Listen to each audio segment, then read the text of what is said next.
नमस्कार दोस्तों, आज का जो टॉपिक है, आज का सेशन में जो आज हम पढ़ने जा रहे हैं, इस जीएस क्लासेस में आप सभी को स्वागत है। आज का जो टॉपिक है वो पॉलिटिकल साइंस से है और पॉलिटिकल साइंस में आज जो पढ़ने जा रहे हैं संविधान का ऐतिहासिक परिप्रेक्ष्य। तो आज का जो टॉपिक में होगा संविधान का ऐतिहासिक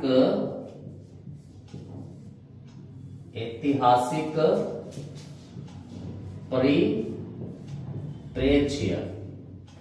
संविधान का ऐतिहासिक परिप्रेक्ष्य के बारे में आज हम स्टडी करेंगे। ठीक है दोस्तों, तो संविधान के ऐतिहासिक परिप्रेक्ष्य में जब हम देखते हैं, ठीक है, तो आपको दो चीजें सबसे पहले देखने को मिलेगी। ठीक है, दो बातें देखने को मिलेगी। प्रथम में है ब्रिटिश कालीन विकास। प्रथम में क्या करेंगे हम लोग? ब्रिटिश कालीन विकास, ब्रिटिश कालीन विकास। ठीक है, और दूसरा स्टेप में हम लोग देखेंगे संविधान का निर्माण। क्या है? संविधान का निर्माण। ठीक है, तो परिशेष में हम लोग प्रथम स्टेप ब्रिटिश कालीन विकास और संविधान का निर्माण हम लोग चर्चा करेंगे। ठीक है दोस्तों, तो नेक्स्ट आपको मैं लेके जा रहा हूं कि ब्रिटिश के विकास में क्या है? ब्रिटिश के विकास में अगर हम देखते हैं तो यहां भी हमको जो चीजें देखने को मिलेंगे ब्रिटिश के विकास में या ब्रिटिश कालीन विकास में, जो हम देखेंगे ये 1857 के पहले और 1857 के बाद। ठीक है, 1857 के बाद के स्टेप को हम लोगों को जानना पड़ेगा। ठीक है, नेक्स्ट तो 1857 के पहले और 1857 के बाद के इतिहास को, यानी कि ब्रिटिश कालीन चीजों को देखना पड़ेगा। ठीक है दोस्तों, नेक्स्ट स्टेप है जब हम बात करते हैं ब्रिटिश, तो ब्रिटिश का बात करते हैं तो यूके आता है, यूनाइटेड किंगडम। ठीक है, यूनाइटेड किंगडम के अंतर्गत अगर हम देखें तो क्या क्या वहां पे पद थी, क्या क्या पद के द्वारा हम लोगों को बताया जा रहा था। तो इसमें था नियंत्रक मंडल, एक था आपका नियंत्रक मंडल। ठीक है, नियंत्रक मंडल जो था वो 6 सदस्यीय सरकारी निकाय था। क्या था? 6 सदस्यीय सरकारी निकाय। ठीक है, 6 सदस्यीय सरकारी निकाय था। पहले अवस्था नियंत्रण मंडल में 6 सदस्य था और उसमें सरकारी निकाय था। ठीक है, और नेक्स्ट आपका निर्देशक मंडल। नेक्स्ट था आपका निर्देशक मंडल। तो निर्देशक मंडल कौन था? सरकारी कंपनी थी। ठीक है, कंपनी निकाय था, जिसको कहते हैं कंपनी निकाय। ठीक है, तो कंपनी निकाय जब यूके के स्टेट में हम इसको जब हम चर्चा करते हैं तो पहला अवस्था क्या था? नियंत्रक मंडल, इसमें 6 सदस्यीय सरकारी निकाय थी, और दूसरा था आपका निर्देशक मंडल, जो कंपनी का निकाय था, जो कंपनी का निकाय था। ठीक है, नेक्स्ट आपको मैं बताऊं कि जब गवर्नर के बारे में हम बात करते हैं, जब हम गवर्नर के बारे में बात करते हैं तो गवर्नर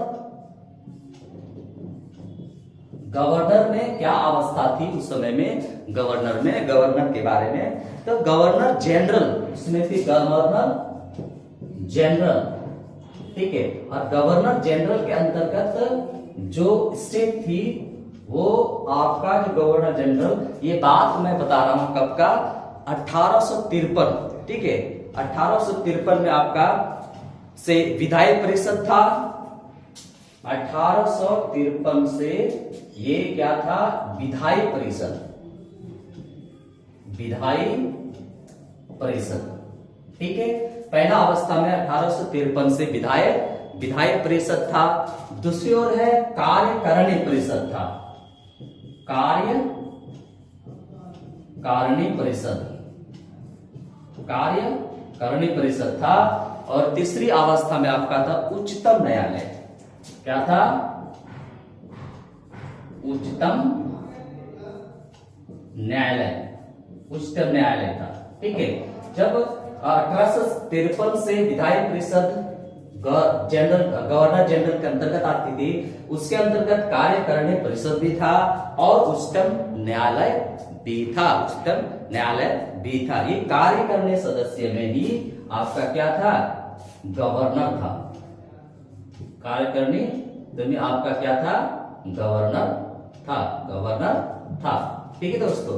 तो गवर्नर जनरल के अंतर्गत विधायी परिषद, कार्यकारिणी परिषद, जो गवर्नर था, और उच्चतम न्यायालय इसी के अंतर्गत आते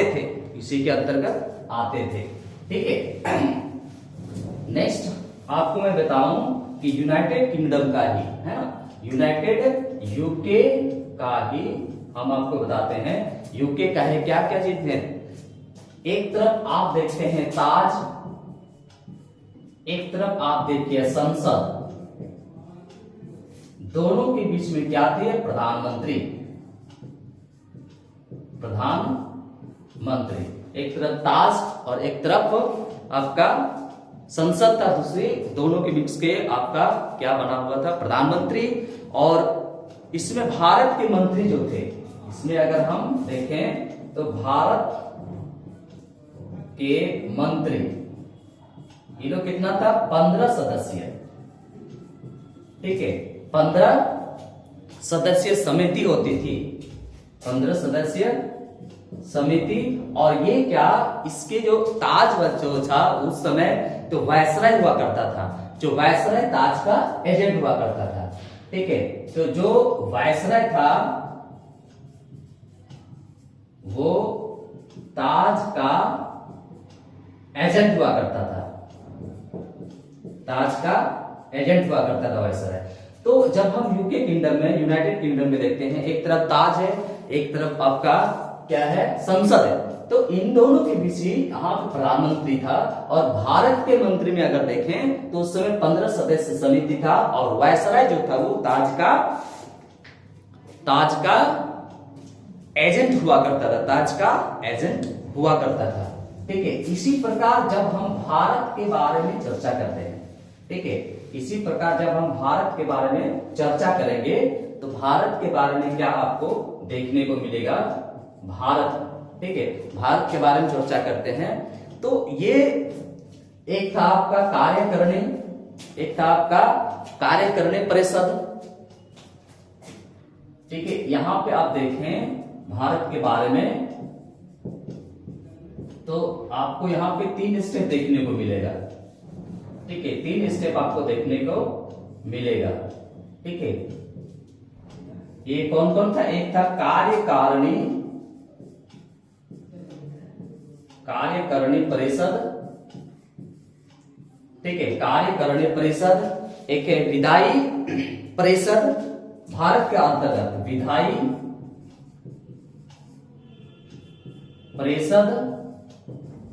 और तीसरा अवस्था में यही आपको देखने को मिलेगा उच्चतम न्यायालय, ठीक है, ये भी था आपका उच्चतम न्यायालय। यानी कि आप ब्रिटिश गवर्नमेंट के अंतर्गत भी देखें तब ये तीनों थी, और भारतीय गवर्नमेंट यानी कि इंडियन गवर्नमेंट के अंतर्गत देखें तो भी ये तीनों अवस्था थी। तो इसमें आपका कार्यकारिणी सदस्य में, कार्यकारिणी परिषद में गवर्नर था, विधायी संस्था था जिससे प्रधानमंत्री थे, ठीक है। ये कौन कौन था, गवर्नर, ठीक है। इसके बाद आपका विधायी संस्था, संस्था, ठीक है, विधायी संस्था, और इसके द्वारा ही क्या बनता था, इसी के द्वारा क्या बनता था, ये प्रधानमंत्री, प्रधानमंत्री, ठीक है।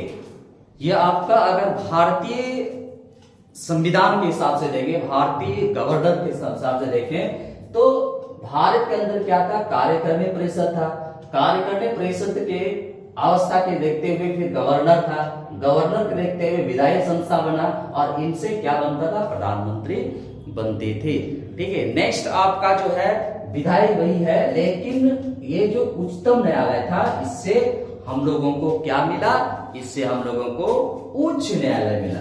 क्या मिला, उच्च न्यायालय, उच्च न्यायालय हम लोगों को प्राप्त हुआ, हम लोगों को प्राप्त हुआ। तो ये अवस्था थी भारतीय कॉन्स्टिट्यूशन में, भारतीय संविधान के अंतर्गत, जिससे ब्रिटिश संविधान में भी इसी तरह से है। लेकिन क्या है कि ब्रिटिश संविधान लिखित नहीं है, अलिखित है, मौखिक है, और भारतीय संविधान हमारे वो लिखित संविधान है, जिनको लिखने में 2 साल 11 महीने 18 दिन का समय लगा था, ठीक है।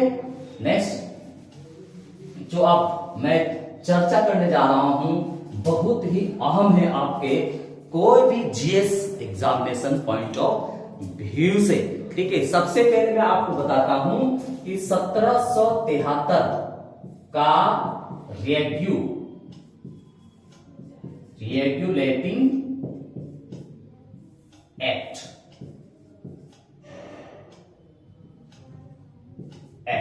इसके बारे में हम स्टडी करें। 1773 का रेगुलेटिंग एक्ट में क्या दर्शाया गया है, ठीक है। कहता है पहला अवस्था क्या था, 1773 के रेगुलेटिंग एक्ट में के द्वारा हम लोगों को उच्चतम न्यायालय की स्थापना करके मिला, ठीक है। इसी समय, ठीक है, उच्चतम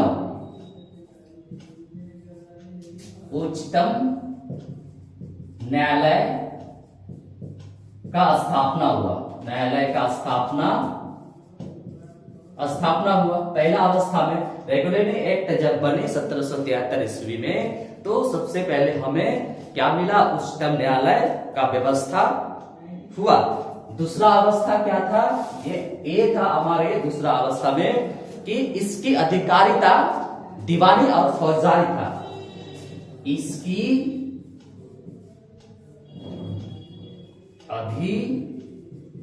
अधिकारिता क्या थी, दीवानी और फौजदारी, ठीक है, दीवानी एवं फौजदारी थी, ठीक है। तो ये 1773 के रेगुलेटिंग एक्ट के अंतर्गत हमें क्या प्राप्त हुआ, उच्चतम न्यायालय का स्थापना हुई, और इसकी अधिकारिता जो थी वो दीवानी और फौजदारी थी, दीवानी और फौजदारी थी, ठीक है दोस्तों।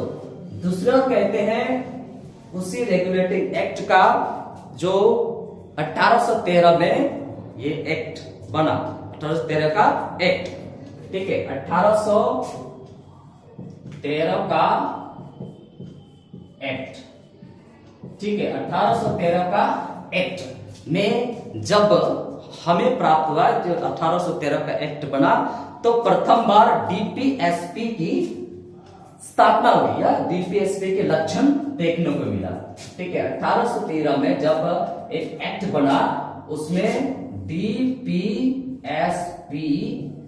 का लक्षण देखने को मिला, लक्षण देखने को मिला, ठीक है, देखने को मिला, है ना।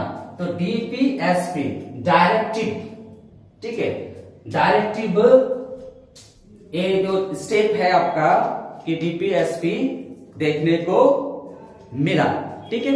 नेक्स्ट आपका है भारतीय शिक्षा पर भी ध्यान दिया गया। दूसरा स्टेप था भारतीय शिक्षा पर भी व्यय किया गया, यानी कि ध्यान दिया गया भारतीय शिक्षा कैसे होनी चाहिए, उस पे उसका लक्ष्य का निर्धारण किया गया, ठीक है दोस्तों। लक्ष्य को निर्धारण किया गया। ने ये आपका था 1813 का एक्ट, 1813 का एक्ट। ठीक है, नेक्स्ट आपको जो मैं एक्ट बताने जा रहा हूं, ये एक्ट है 1833 का एक्ट, 1833 का एक्ट, 1833 का एक्ट। ठीक है, तो 1833 का एक्ट जब बना, उस समय में सबसे पहले प्रथम बार मूल अधिकार का लक्षण देखने को मिला। ठीक है, तो इस समय प्रथम बार मूल अधिकार का लक्षण देखने को मिला, मूल अधिकार का लक्षण देखने को मिला। ठीक है, तो प्रथम बार मूल अधिकार का लक्षण को देखने को मिला। दूसरा स्टेप कहता है लोक सेवाओं की भर्ती में यह प्रावधान किया गया कि लोक सेवाओं को, दूसरा का है लोक सेवाओं के भर्ती में यह प्रावधान किया गया, यह प्रावधान किया गया कि किसी भी व्यक्ति को धर्म के अनुसार, लिंग के अनुसार, जन्म के अनुसार, कर्म के अनुसार, जन्मस्थान के अनुसार उसके साथ भेदभाव नहीं किया जाएगा। किसी भी व्यक्ति आ गया कि किसी भी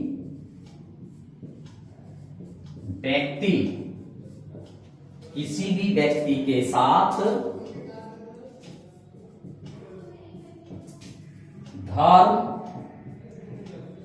लिंग, जन्मस्थान,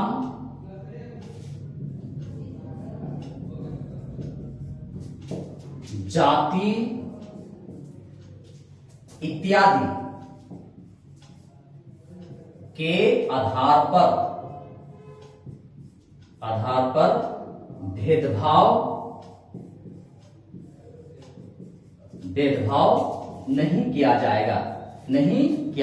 किसी भी इंसान के साथ हम इस तरीके के भेदभाव हम नहीं कर सकते हैं। ठीक है, तो 1833 का जो एक्ट बना, ये एक्ट भारतीय मूल निवासी के लिए, भारतीय लोगों के लिए, हर एक वर्ग के लोगों के लिए, चाहे वो अपर कास्ट के है, चाहे वो लोअर कास्ट के, मिडिल क्लास के हो, किसी भी इंसान को लोक सेवा के भर्ती में उसको जाति, धर्म, लिंग और किसी भी प्रकार से उनको भेदभाव नहीं किया जाएगा। ये आपका 1833 में जो एक्ट बना, इसमें हम लोगों को प्राप्त हुआ है। ठीक है दोस्तों, नेक्स्ट आपका जो एक्ट होगा, वो एक्ट आपका जो मैं लेके चलता हूं कि ये एक्ट आपका 1853 का एक्ट, 1853 का एक्ट। ठीक है, जब 1853 में एक्ट बना, इस एक्ट के तहत हमें क्या देखने को मिला? विधायी परिषद का सृजन हुआ। क्या हो गया? विधायी परिषद का सृजन हुआ। ठीक है, यानी कि विधायी परिषद बना। ठीक है, 1853 में जब एक्ट बना तो विधायी परिषद का सृजन हुआ। इसके तहत हम लोगों को विधायी हमें देखने को मिला है और हमारे पास है। दूसरे कहता है कि योग्यता आधारित भर्ती प्रणाली प्रदेश प्रारंभ हो गया। दूसरा कहता है योग्यता आधारित भर्ती प्रारंभ हो गया।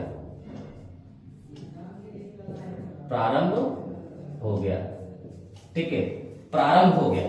तो दूसरा अवस्था है, प्रथम अवस्था 1853 के एक्ट में हमें देखने को मिला, ये विधायक परिषद का सृजन हो गया। दूसरा कहता है जो इंसान जिस योग्यता या योग्य है, उसी योग्य के आधार पर उनको किसी भी प्रकार के नौकरी में वो नौकरी ले सकता है, उसमें कोई रोक टोक नहीं किया जाएगा। ठीक है, नेक्स्ट आपका जो एक्ट है 1861 का एक्ट। नेक्स्ट मैं आपको बता दूं 1861 का एक्ट। 1861 का एक्ट, जब हम 1861 का एक्ट को देखते हैं तो विधायक परिषद में भारतीयों को मनोनीत करने का अवसर, ठीक है, कहता है विधायक परिषद में भारतीयों को मनोनीत करने का, ठीक है, मनोनीत करने का अवसर वायसराय को अध्यादेश जारी किया, करने का अवसर वायसराय को अध्यादेश यानी कि एक कानून बनी, अध्यादेश जारी करने का अधिकार,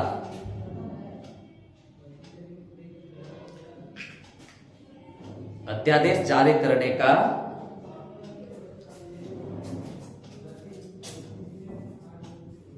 अध्यादेश जारी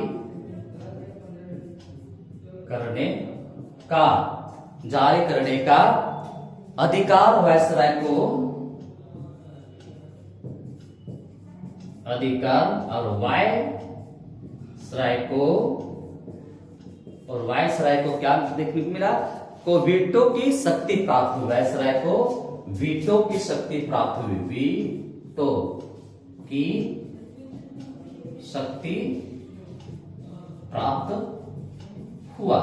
ठीक है, तो मैं 1861 में जब एक्ट बनी तो इस एक्ट के तहत हमें क्या देखने को मिलता है कि विधायक परिषद में भारतीय लोगों को मनोनीत किया जाएगा और इसका अधिकार मनोनीत करने का अवसर किनको मिलेगा, वायसराय को दिया जाएगा और वायसराय का ये शक्ति है कि अध्यादेश वो जारी करेंगे और इसके बावजूद वायसराय को वीटो शक्ति भी उनको प्राप्त था, वीटो शक्ति भी उनको प्राप्त था।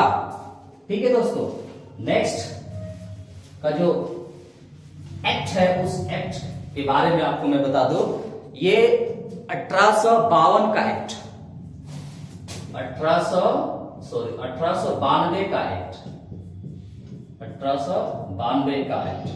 ठीक है, जब 1892 का एक्ट हम देखते हैं तो इसमें क्या देखने को मिलते हैं कि बजट पर, पहला क्या हुआ, बजट पर चर्चा का अधिकार, बजट पर चर्चा का अधिकार। तो हम बजट में कोई भी, चाहे वो आप शिक्षा बजट हो, चाहे वो अन्य बजट हो, जिस तरह का बजट होता है उस बजट में हम लोग क्या करेंगे, हमको अधिकार दिया गया कि हम उसमें चर्चा कर सकते हैं। ठीक है, दूसरा अवस्था था किसी भी इंसान से हम, अगर हमको डाउट है, कोई संदेह है या किसी भी कुछ भी जानना हो तो किसी भी इंसान से प्रश्न पूछने का अधिकार दिया गया। ठीक है, क्या दूसरा अवस्था था, प्रश्न पूछने का अधिकार, प्रश्न पूछने का अधिकार दिया गया। ठीक है, तो दूसरी अवस्था में हमको 1892 के एक्ट में हमें पहला था बजट पर चर्चा कर सकते हैं, प्रश्न किसी को पूछ सकते हैं। ठीक है, और सिविल सेवाओं का 3 भागों में विभाजन किया गया। तीसरा अवस्था था जो सिविल सेवा जो था उसको 3 भागों में विभाजित किया गया, विभाजित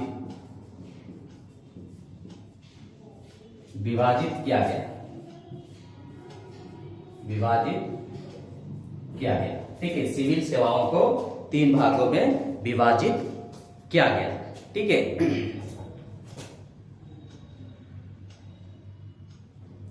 सिविल सेवाओं को 3 भागों में विभाजित किया गया। तो सिविल सेवाओं को 3 भागों में जो विभाजित किया गया तो उसमें कौन कौन था।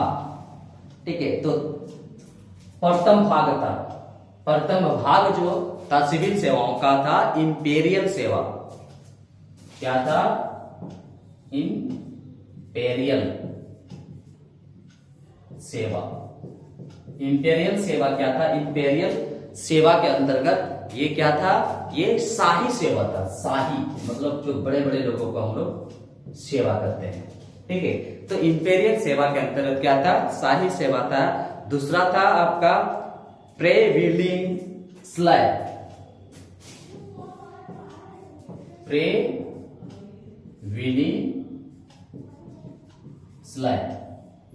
प्रीविनिसलेस सेवा। प्रीविनिसलेस सेवा उन लोगों के लिए किया जाता था जो प्रांतीय है। क्या है?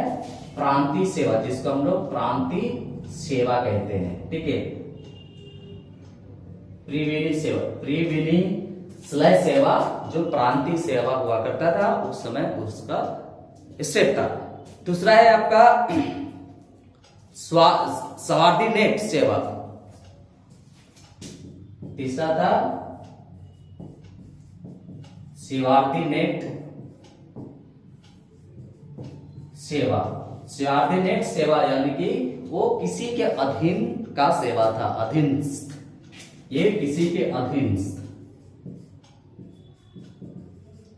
ठीक है। जैसे आज भी बहुत सारे ऐसे चीज देखने को मिलता है लोगों के, किसी के अंदर वो काम करता है, यानी कि वो उनको सेवा दे रहा है, कि उसके खिलाफ वो जा नहीं सकता। अगर उसके खिलाफ हो जाता है तो कहीं ना कहीं उनके लिए दिक्कत हो जाएगी। इसलिए ये जो सेवा था ये आपका सेवार्डिनेट सेवा थी, ठीक है।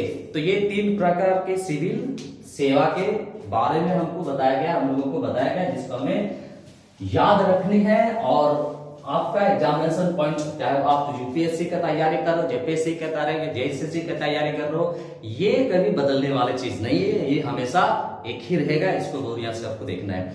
नेक्स्ट है 1909 का एक्ट। जब हम बात करते हैं 1909 का एक्ट, ठीक है। जब 1909 में ये एक्ट बना, 1909 में ये एक्ट बना, इसमें क्या क्या हुआ, ठीक है। तो पहला था सार्वजनिक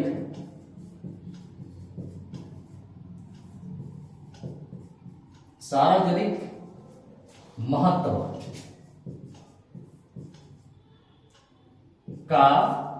के बारे में प्रश्न पूछना, ठीक है। सार्वजनिक महत्व के बारे में या तो के विषय में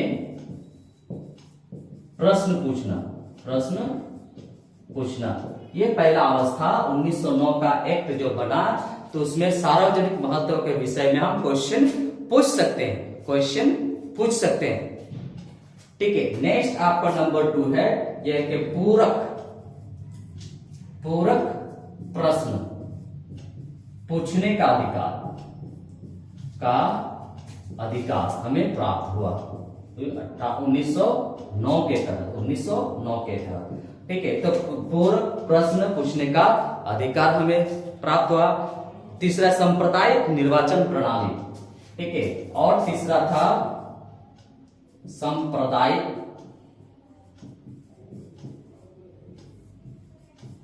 निर्वाचन प्रणाली। सांप्रदायिक निर्वाचन प्रणाली, ये 1909 के एक्ट में ये 3 महत्वपूर्ण बिंदु जोड़ा गया कि सार्वजनिक महत्व के विषय में हम प्रश्न पूछ सकते हैं, दूसरा पूरक प्रश्न पूछ सकते हैं, और सांप्रदायिक निर्वाचन प्रणाली हम लोग को ये सारा 3 पॉइंट्स हम लोग को 1909 के एक्ट के तहत मिला। नेक्स्ट हम बात करते हैं 1919 का एक्ट, ठीक है। 1919 का एक्ट, 1919 का एक्ट हम अगर देखते हैं, ठीक है। इसमें से क्या हुआ, पहला पॉइंट क्या हुआ, यहां पे ही 1900 एक्ट के तहत ही महिलाओं को मत देने का अधिकार प्राप्त हुआ। महिलाओं को मत देने का अधिकार, मत देने का अधिकार। प्रथम अवस्था में 1919 के एक्ट जब बना तो महिलाओं को वोट देने का अधिकार प्राप्त हुआ। प्रांतों में द्वैत शासन प्रारंभ, ठीक है, यह क्या, प्रांतों में प्रांतों में द्वैत शासन, ठीक है, प्रांतों में द्वैत शासन प्रारंभ हो गया, शासन प्रारंभ हो गया, ठीक है। ये दो स्टेप हमें देखने को मिला कि प्रांतों में द्वैत शासन प्रारंभ हो गया। इसमें सबसे बड़ी चीज आपको देखने को मिलेगा कि ये इसी एक्ट के तहत क्या हमें देखने को मिला कि विषयों का द्विविभाजन हो गया। द्वैत शासन मीन्स द्वैत शासन जब शुरू हो गया, ठीक है, तो इसमें क्या हो गया, विषयों का क्या हो गया, यहां पे विषयों का द्विविभाजन हो गया,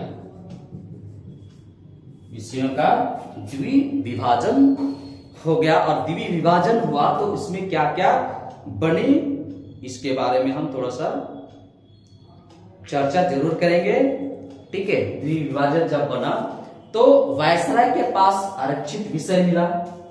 इसमें से दो अवस्था हुआ कि पहला था वायसराय,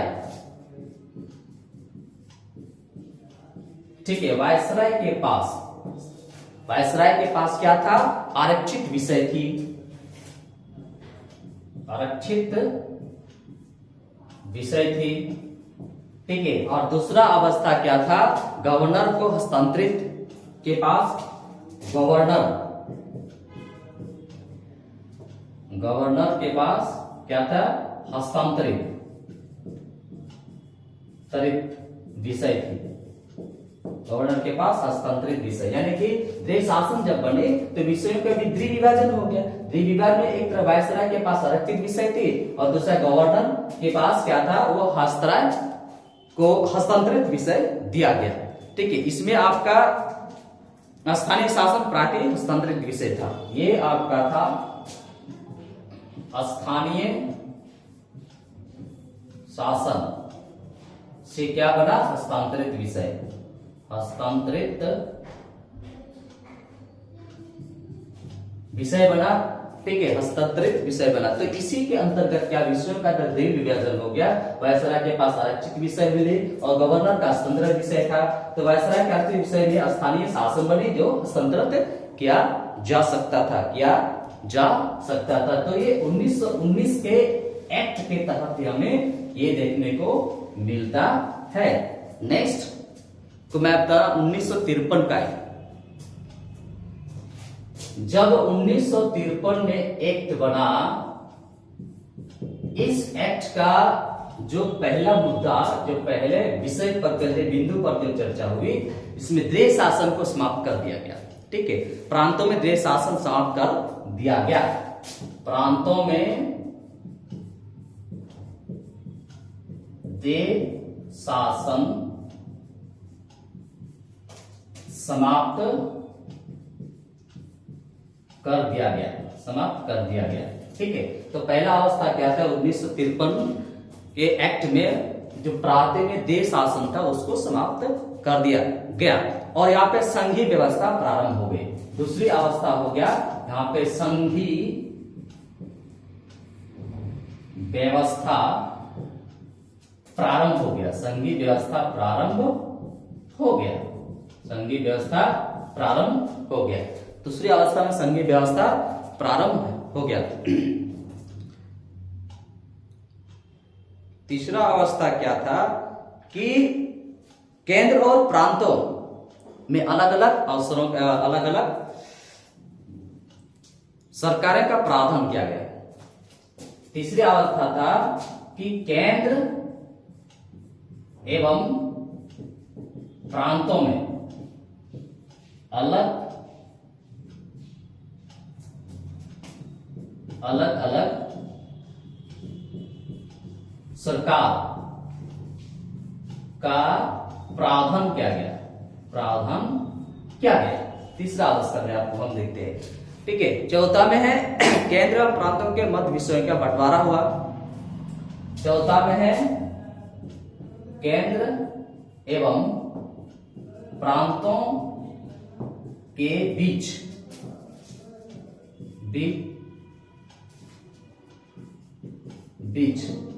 विषय का क्या हो गया, बंटवारा हो गया। ठीक है, केंद्र को क्या क्या विषय मिलेगी और राज्य को क्या क्या विषय मिलेंगे। जैसे केंद्र सूची, प्रांतीय सूची, समवर्ती सूची के रूप में कौन कौन, जब ये बंटवारा हो गया तो क्या क्या देखने को मिला। ये आपका एक तरफ था केंद्र सूची,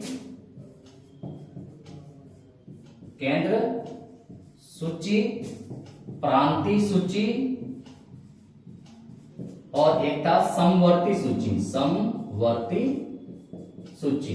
ये केंद्र और प्रांतों के बीच में ये बांट दिया गया।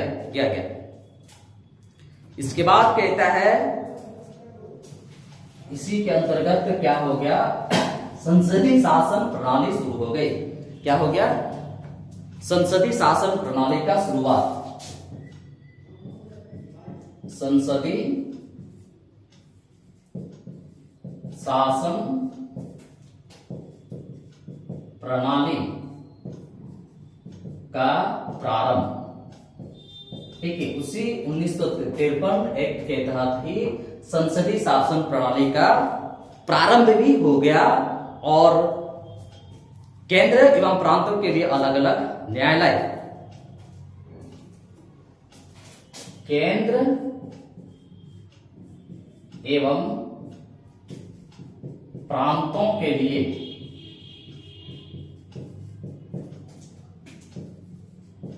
अलग अलग सरकार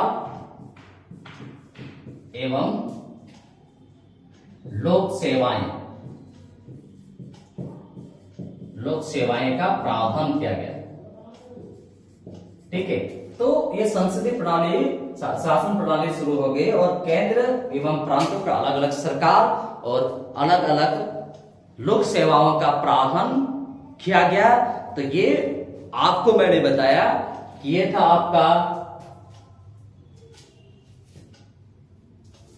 आपका संविधान का ऐतिहासिक परिप्रेक्ष्य में। संविधान के ऐतिहासिक परिप्रेक्ष्य में मैं आपको इन सारे पॉइंट या एक्ट के बारे में मैंने बताया। अगर आप मेरे channel Uday sir GS and English classes को सब्सक्राइब नहीं किया है तो कर लें, बेल आइकन को दबाने ना भूलें और जिससे आपको नए नए वीडियो का नोटिफिकेशन मिलेगा। जय हिंद, जय भारत। ये जो पॉइंट ऑफ व्यू है, ये कोई भी एग्जामिनेशन पॉइंट ऑफ व्यू से देखें, चाहे वो जेपीएससी का, जेएसएससी का, यूपीएससी का, ये सारा वही रहता है, इसमें बदलने का कोई चीज नहीं है। धन्यवाद, जोहार।